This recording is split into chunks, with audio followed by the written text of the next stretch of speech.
यदा यदा हि धर्मस्य ग्लानिर्भवति भारत अभ्युत्थानमधर्मस्य तदात्मानं सृजाम्य परित्राणाय साधूनां विनाशाय च दुष्कृतां धर्म संस्थापनार्थाय संभवामि युगे युगे।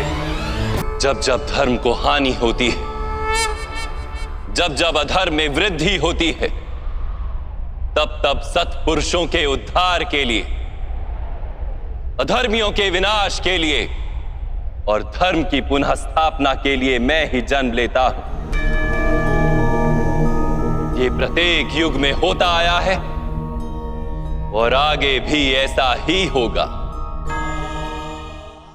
कलयुग के सबसे बड़े राक्षस कली पुरुष का जन्म आखिर कैसे हुआ था? आखिर कैसे दिखता है कली पुरुष? क्या अभी भी कली पुरुष इस पृथ्वी पर मौजूद है और उसका अंत कैसे होगा? हमारे वेदों के अनुसार भगवान के 3 स्वरूप बताए गए हैं, ब्रह्मा, विष्णु और महेश। ब्रह्मा जी ने इस सृष्टि की रचना की है, विष्णु जी को पालनहार माना जाता है और महेश सृष्टि का संहार करते हैं। इस सृष्टि को चलाए रखने के लिए भगवान श्री विष्णु के पहले 9 अवतार इस पृथ्वी पर हो चुके हैं, जिनमें मत्स्य अवतार, कूर्म अवतार, वराह अवतार, नरसिंह अवतार, वामन अवतार, परशुराम अवतार, श्री राम अवतार, श्री कृष्ण अवतार और बुद्ध अवतार। इनमें से भगवान श्री विष्णु के 9 अवतार इस पृथ्वी पर जन्म ले चुके हैं और 10वां अवतार जब पृथ्वी पर पाप अपने चरम पर होगा। श्रीमद् भगवत पुराण के 12वें स्कंद में लिखा है कि भगवान का कल्कि अवतार कलयुग के अंत और सत्ययुग के संधि काल में होगा, जो भगवान श्री विष्णु का अब तक का सबसे शक्तिशाली अवतार। श्री कल्कि का जन्म सबसे क्रूर और विशालकाय राक्षस कली पुरुष का वध करने के लिए होगा। श्रीमद् भगवत गीता में कल्कि अवतार की भविष्यवाणी पहले से ही कर दी गई थी। दोस्तों, स्वागत है आपका सागर तेज ज्ञान वीडियो चैनल में। श्रीमद् भगवत गीता के 12वें स्कंद में बताया गया है कि भगवान श्री विष्णु के 10वें अवतार कल्कि का जन्म कलयुग के अंत में और सतयुग के संधि काल में होगा। जैसा कि आप सभी को पता होगा, भगवान श्री विष्णु के अवतार हमेशा से हर युग के अंत में हुए हैं। जैसे कि श्री राम अवतार त्रेतायुग के अंत में हुआ था और जैसे ही श्री राम अवतार की सद्गति होती है, वैसे ही द्वापर युग की शुरुआत होती है और इसी तरह द्वापर युग के अंत में श्री कृष्ण अवतार हुआ और भगवान श्री कृष्ण के सद्गति होते ही कलयुग आरंभ हो गया और इसी तरह कलयुग के अंत में कल्कि अवतार होगा और कल्कि अवतार का कार्य समाप्ति के बाद सतयुग का पुनः आगमन हो जाएगा। कहा जाता है कि ये 7 दिव्य पुरुष आज भी भगवान कल्कि अवतार की प्रतीक्षा कर रहे हैं, जिसमें श्री हनुमान, परशुराम, महर्षि वेदव्यास, गुरुद्रोण पुत्र अश्वत्थामा, कृपाचार्य, राजा बलि, लंकापति राजा विभीषण, कल्कि के गुरु परशुराम होंगे। बाकी महापुरुष भगवान कल्कि के साथ राक्षस कली पुरुष के खिलाफ युद्ध लड़ेंगे। दोस्तों, आखिर कैसे हुआ इस कलयुग के क्रूर और विशालकाय दानव कली पुरुष का जन्म? इस रहस्य को समझने के लिए हमें इस सृष्टि के आरंभिक काल में जाना होगा, यानी कि सतयुग। बात उस समय की है जब ऋषि दुर्वासा भ्रमण करते हुए स्वर्गलोक पहुंच गए। उन्होंने देखा स्वर्गलोक में देवराज इंद्र किसी राक्षस से जीत की खुशी में इतने मग्न हो गए थे कि देवराज इंद्र ने ऋषि दुर्वासा का स्वर्गलोक में स्वागत तक नहीं किया। ऋषि दुर्वासा जो माला देवराज इंद्र को पहनाने के लिए लाए थे, उस माला को देवराज इंद्र ने अपने हाथी को पहना दिया, जो टूटकर हाथी के पैरों में जा गिरी। घमंड में चूर देवराज इंद्र के इस तरह के व्यवहार को देखकर ऋषि दुर्वासा ने इसे अपना अपमान समझा और स्वभाव से क्रोधी ऋषि दुर्वासा ने क्रोध में आकर देवराज इंद्र को श्राप दे दिया कि जिस ऐश्वर्य के घमंड में चूर होकर देवराज इंद्र ने एक ऋषि का स्वागत तक नहीं किया, यह ऐश्वर्य एक दिन तुमसे छिन जाएगा। ऋषि दुर्वासा के श्राप के कारण देवराज इंद्र के मान सम्मान और धन की हानि होने लगी, जिसके कारण देवता कमजोर हो गए। अत्यंत दुखी देवराज इंद्र और सभी देवगण भगवान श्री विष्णु के पास अपनी मदद के लिए पहुँचे। तब भगवान श्री विष्णु ने कहा कि तुम्हें पहले जैसा ऐश्वर्य प्राप्त करने के लिए क्षीर सागर के अमृत की आवश्यकता पड़ेगी, जिसके लिए तुम सभी देवताओं को समुद्र मंथन करना होगा। क्योंकि देवता बहुत कमजोर हो गए थे। इसलिए देवराज इंद्र ने असुरों के राजा बलि से समुद्र मंथन के लिए मदद मांगी। पहले तो राजा बलि ने मना कर दिया, क्योंकि वह जानते थे कि देवता उनके साथ छल करेंगे। लेकिन गुरु शुक्राचार्य के समझाने पर राजा बलि ने एक शर्त रखी, जो भी समुद्र मंथन से निकलेगा उसका बंटवारा देवताओं और असुरों में बराबर बराबर होगा। और तब मंदराचल पर्वत को भगवान श्री विष्णु के वाहन गरुड़ देव ने अपनी चोट से उठाकर क्षीर सागर में रख दिया और नागराज वासुकी को उस पर्वत पर रस्सी के रूप में लपेट दिया। नागराज वासुकी के मुख की और असुर थे और पूंछ की और देवता थे। लेकिन मंदराचल पर्वत का आधार घूम नहीं रहा था जिससे समुद्र मंथन हो सके। और फिर भगवान श्री विष्णु ने कच्छ यानी कछुए का अवतार लेकर मंदराचल पर्वत को अपनी पीठ पर रखकर समुद्र मंथन की शुरुआत की।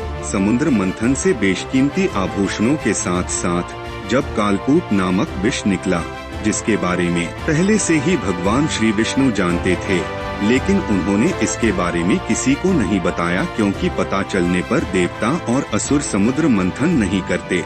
इसलिए भगवान श्री विष्णु ने उन्हें सिर्फ अमृत के बारे में ही बताया था। कालकूट नामक विष के वेग से सभी मूर्छित होने लगे, लेकिन शर्त के अनुसार इस विष को देवताओं और असुरों में बराबर बराबर पीना था। किंतु देवताओं और असुरों में हलाहल विष के तेज को सहने की शक्ति नहीं थी।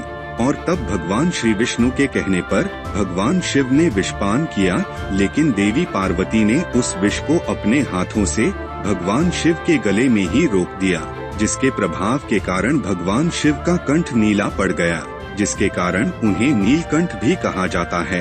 परंतु इस क्रिया में विष की एक बूंद राक्षस कली के मुख में गिर गई, जिसके गिरते ही कली नामक राक्षस का शरीर खत्म हो गया। इसके कुछ समय पश्चात फिर से समुद्र मंथन की प्रक्रिया आरंभ हुई।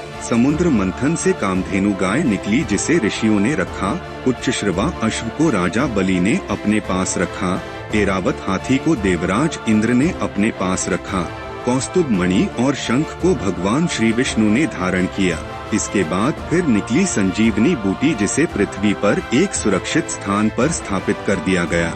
ये वही संजीवनी बूटी है जिसे रामायण काल में लक्ष्मण को दिया गया था, जब मूर्छित लक्ष्मण के प्राण बचाने के लिए हनुमान जी संजीवनी बूटी लेने के लिए हिमालय क्षेत्र में गए थे। इसके बाद धन संपदा की स्वामी माँ लक्ष्मी जी निकली। सभी असुर, देवता और ऋषि मुनि देवी लक्ष्मी को अपने पास रखना चाहते थे, लेकिन लक्ष्मी जी ने भगवान श्री विष्णु को स्वीकार किया। फिर निकला चंद्रमा, जिसे भगवान शिव ने धारण किया। परिजात वृक्ष और कल्प वृक्ष को स्वर्गलोक में स्थापित किया गया। फिर निकली रंभा, जिसे स्वर्ग की अप्सरा बनाकर स्वर्गलोक में रखा गया। इसके बाद निकली वारुणी देवी यानी सूरा देवी यानी कि गॉडेस ऑफ एल्कोहल, जिन्हें असुरों ने ले लिया। और अंत में भगवान धन्वंतरी अपने हाथों में अमृत कलश लेकर निकले, जिसका इंतजार देवताओं और असुरों को था। लेकिन देवताओं और असुरों की पहले अमृत पीने की छीना झपटी में अमृत की कुछ बूंदें छलककर इलाहाबाद, नासिक, हरिद्वार और उज्जैन में गिरी। तभी से प्रत्येक 12 वर्षों के अंतराल पर इन स्थानों पर कुंभ मेला आयोजित किया जाता है। कुंभ मेले के दौरान अमृत प्रकट होता है और इस समय इस जगह पर स्नान करने से व्यक्ति के पाप, रोग और दोष दूर हो जाते हैं। अमृत के बंटवारे के लिए भगवान श्री विष्णु ने मोहिनी रूप धारण कर देवताओं को अमृतपान और असुरों को मदिरापान कराया। इस छल को एक असुर समझ गया और उस राक्षस ने देवताओं का रूप धारण कर अमृतपान कर लिया। लेकिन उसी समय भगवान श्री विष्णु ने उस राक्षस को पहचान कर उसका सिर धड़ से अलग कर दिया। अमृतपान के कारण उसके शरीर के दोनों भाग जीवित रहे और राक्षस के सिर वाला भाग राहु, जबकि धड़ वाला भाग केतु कहलाता है। और इसी अमृत की कुछ बूंदें समुद्र में गिरने के कारण कुछ बूंदें कली पुरुष को भी मिल गई, जिसके प्रभाव से वो फिर से जीवित हो गया। लेकिन उसका शरीर नष्ट होने के कारण कली पुरुष का शरीर भौतिक रूप में आ ना सका। दोस्तों, अमृत और विष के प्रभाव के कारण कली पुरुष अभी भौतिक रूप नहीं आ पाया, लेकिन सतयुग, त्रेतायुग, द्वापर युग और कलयुग की शुरुआत तक कली पुरुष बहुत ही अधिक शक्तिशाली हो चुका है। और अब धीरे धीरे कली पुरुष इंसान को अपने काबू में कर रहा है और इस कलयुग के अंत तक कली पुरुष भौतिक रूप में भी आ जाएगा। भौतिक रूप में आने के बाद कली पुरुष पाताल लोक से आसुरी शक्ति को आजाद करके इंसानों पे राज करने लगेगा और जैसा कि भगवान श्री विष्णु का अवतार सतयुग, त्रेतायुग और द्वापर युग के अंतिम समय में हुए हैं और कलयुग के अंतिम समय में भगवान कल की अवतार जो 64 गुणों से संपन्न और बहुत ही शक्तिशाली होगा और चारों युगों में सबसे शक्तिशाली दानव महाराक्षस कली पुरुष से युद्ध करेंगे और कली पुरुष की तरफ से लड़ने वाले इंसान भगवान कल की अवतार को पहचान नहीं पाएंगे क्योंकि धर्म पूरी तरह से नष्ट हो चुका होगा और अंत में भगवान श्री कल की कली पुरुष का वध करके इंसानों को उसके प्रभाव से मुक्त कराएंगे और अधर्मियों का अंत करके फिर से धर्म राज्य स्थापित करेंगे। दोस्तों, इस तरह हुआ था कली पुरुष का जन्म। यदि आपको यह वीडियो अच्छी लगी हो तो इसे लाइक, सब्सक्राइब और अपने दोस्तों में शेयर करना ना भूलिएगा। ओम नमो भगवते वासुदेवाय नमः।